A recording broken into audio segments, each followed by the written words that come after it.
Order, order. Dr. Simon Hofer to move the motion.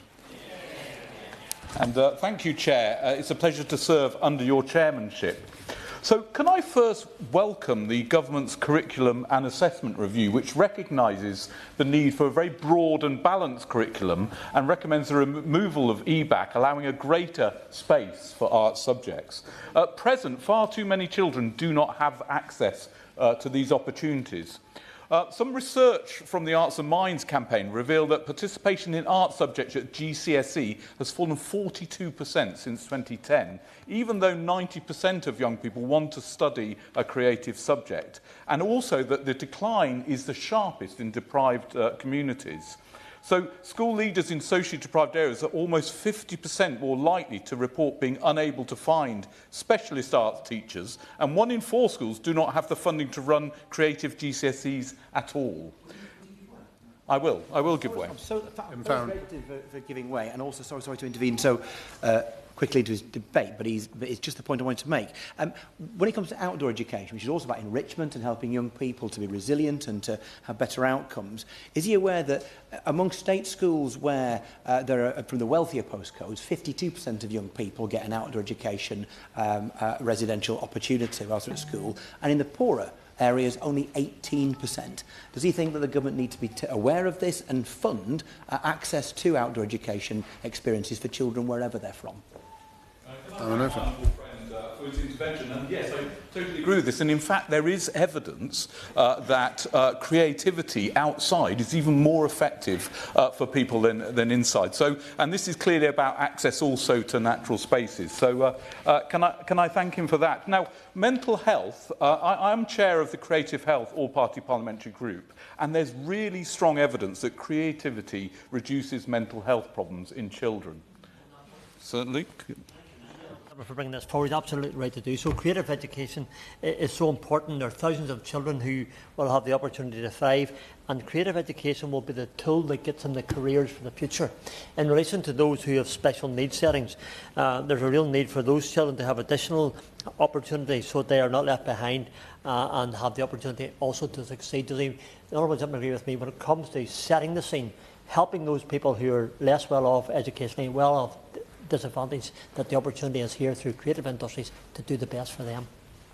Yes, can I thank my honourable friend again for an intervention? And it is interesting that actually creativity is particularly important in children with special educational needs. And indeed, there's some evidence that they actually make them attend school on a more regular basis as well, if you include creativity. So I've visited loads of schools in Stroud over the last 18 months. And actually, this is a very, very common thing about the rise in mental health in young people. And, you know, young people are under countless sort of assessments and also pressure living a 24/7 social media world. And I do feel that this is pushing a lot of children to the brink, and creativity may be a way of repairing that. 1 in 5 young children have probable mental health condition, and this figure is rising every year. As a GP myself, I've been using arts to treat mental health in children and adults for about 26 years, quite often with really spectacular results. And the lack of art subjects, I think, has contributed to this pandemic of mental health problems. And indeed, the South Bank Centre, just across the river, is actually doing a project, as we speak, around introducing creativity to the waiting lists of CAMS children. And that's quite an exciting thing to see that can make them better as well. My honourable friend give way on that very point. Certainly, I will, yeah. Thank you, Mr Chair. Honourable friend's making an excellent speech. Does he agree with me that the role of community-based arts organisations is quite central to this in supporting our schools? And I hope perhaps he will also support my campaign to turn Reading Jail into an arts and heritage hub, which one day may be able to support local schools across the Reading area in showing the possibilities of an arts-based education. I thank my honourable friend for that intervention. I know he's incredibly supportive of those developments in Reading, so I can commend him on that. I thought, because I'm a scientist, I'd just give you a little reason why the creative arts can help in that way. So they help on 3 different fronts. Biologically, they can actually influence physiological symptoms of anxiety. They reduce anxiety. And psychologically, they can improve self-expression, confidence, and probably most importantly, self-esteem. That's because if any of us do a creative thing, we often feel it comes out a little bit better than we thought we did, and it's the same with children. So there's very good, strong evidence that they build self-esteem in children. And in social terms, it builds connections, and that builds a sense of belonging, which I'll come back to in a minute as well. So what I'd like, whether the Minister would join me in a campaign to make the teaching of musical instruments particularly available to every primary school.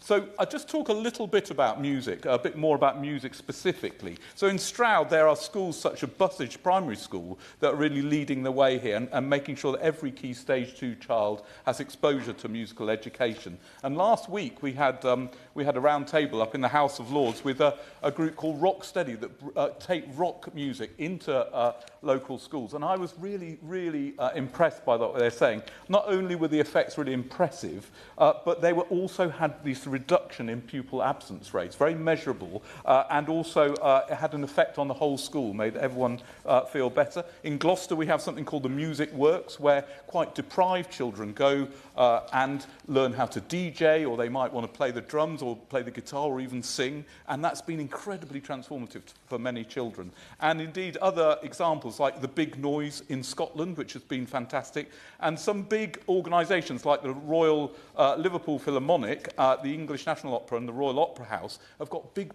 programmes about inreach into schools. And also, there is some evidence that they can actually teach the teachers, which is one of the problems which I'll come on to. Certainly, yes. Come. Soundstorm is a multi-award-winning lead partner in the Music Hub in my Bournemouth West constituency. They've helped over 500,000 young people since they were founded in 2002.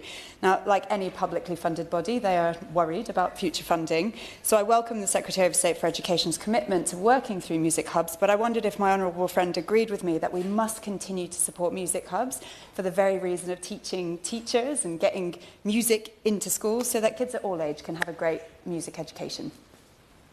My honourable friend for that intervention. Actually, she predicted exactly what I was coming on to, which is the role of music hubs. Now, there are 43 music hubs in the UK, and they deliver something like 500,000 lessons and interventions up and down the country.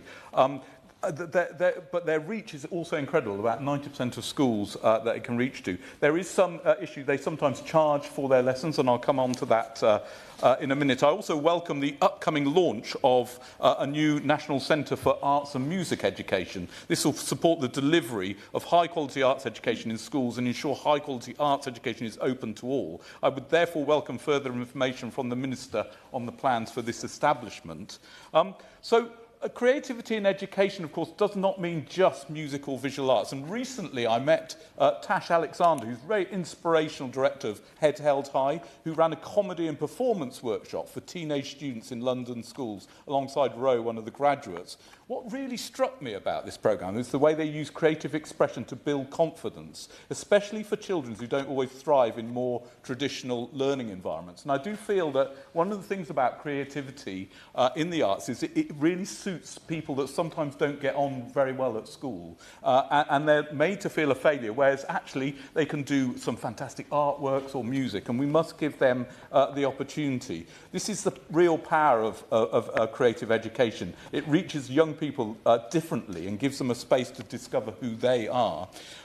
Despite Tash's excellent work over the last 12 years, she's all the time being challenged around funding. And so I could urge the Department of Education perhaps to meet with her and discuss how we could continue to fund this. So I'd like to very briefly go on to what are the barriers to creativity in our education. And one of the main barriers is teachers aren't qualified or have experience of teaching the creative arts. And it's one of those things, the less creativity you have at school, the less likely the teachers are going to be capable of teaching in that area.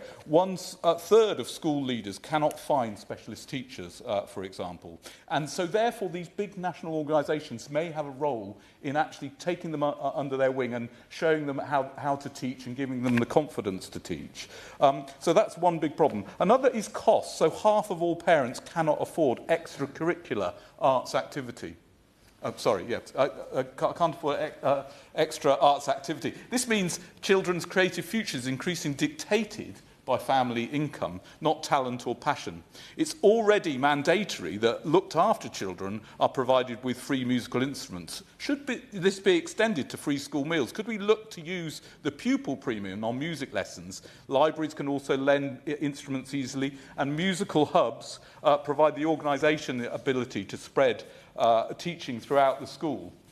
And there's also foundations like the Ed Sheeran Foundation and the Nicola Bernadetti Foundation who are supporting music education, and we perhaps use them more particularly in less advantaged children. So, Chair, creativity should never be a postcode lottery. It should not be the luxury of families who can afford instruments, lessons, dance shoes, or even theatre trips. So if we're serious about tackling inequality, we must rebuild creative opportunities into the heart of every child's school experience. But On that point, will my honourable friend give way? I will give way. Thank my honourable friend for giving way and calling this important debate, because every child deserves a broad curriculum that values creative subjects alongside the core skills, and financial education from an early age is also vital. In communities like mine, in a rural coastal setting, we face specific barriers to allow children to access these important subjects. So does he agree with me that we need to examine these specific barriers and have that as part of our offer to children across the whole of the UK? Well, I thank my honourable friend for intervening. And no, I think this is very true. And I do think this comes back to the capabilities and the confidence in the teachers, particularly in smaller schools. My children all went to smaller schools, and they were lucky to have a very inspirational music leader. But not every school has that. So I thank her for her intervention in that way. But we can go further. We could have a world-class curriculum.